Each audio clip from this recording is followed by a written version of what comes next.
Now, Waterloo is Britain's busiest station. Biggest and busiest, yeah, biggest in terms of its footprint. What you see here is only, one layer. There's 2 subway floors underneath. We've got the balcony here, and obviously we've got the former international terminal just behind me here, which is now the siding shopping centre. 24 platforms, over 1,800 train services a day, over 41 million passenger journeys per year.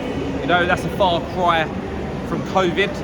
Just going into COVID, we're at 98 million passengers a year, expecting to top 100 million. That's why the terminal here was created, to allow for that extra capacity by 2024. Sadly, we're not in that position, and one of those years in COVID, Stratford International become the busiest station. But after that and prior to that, for the last 14 years, Waterloo has been the biggest and busiest station in the UK. Do you expect it to get back up to the sort of 98 million passengers a year level? I don't think that high. I think people's working habits have changed. Working from home's become a good thing. I think a lot more people, parents, other ways of working's become really flexible. And although you still see the traditional morning and evening peak, you do see people travelling at different times of the day. So do I see 98 million? Not in the immediate future. We are set up for that sort of capacity. The station still does get busy. Unfortunately, we still do get disruptions, so we need to be able to hold the amount of people that pass through the station.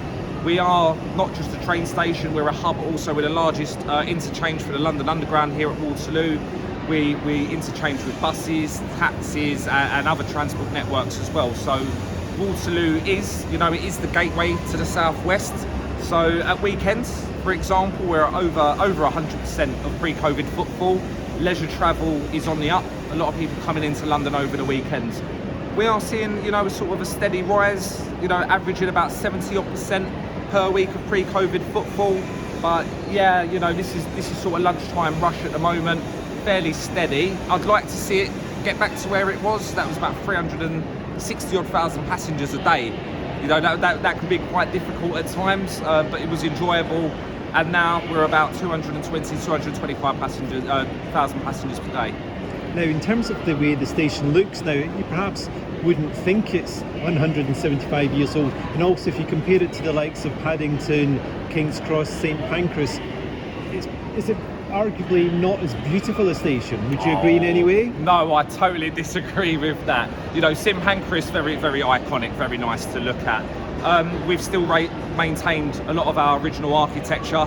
Victory Arch, just here, is a Grade 2 listed building, part of our former ticket office. So we've still got some of that, Victorian charm mixed in.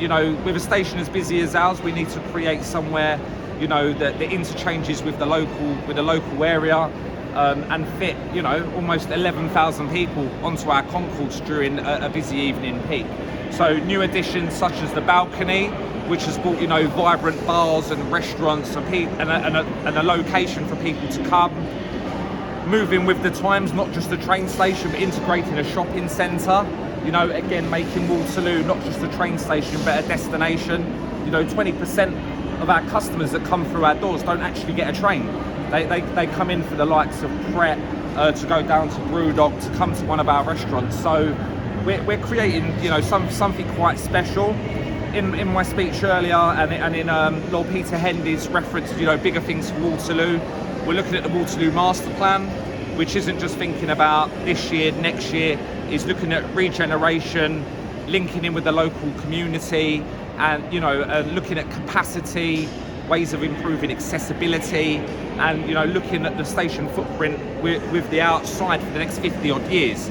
We need to build to be able to do that. We need investment to be able to do that, and the future, for Britain's biggest and busiest station, it's a bright future. What would the master plan look to tackle?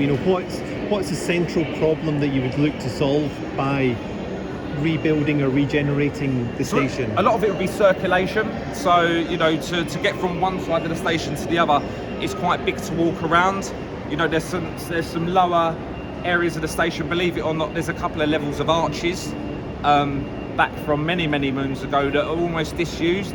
So we're looking at, how can we use use disused arches and use our infrastructure better to develop, to make, you know, getting from one end of the station to the other, to making the South Bank and all those surrounding areas in London more accessible from Waterloo.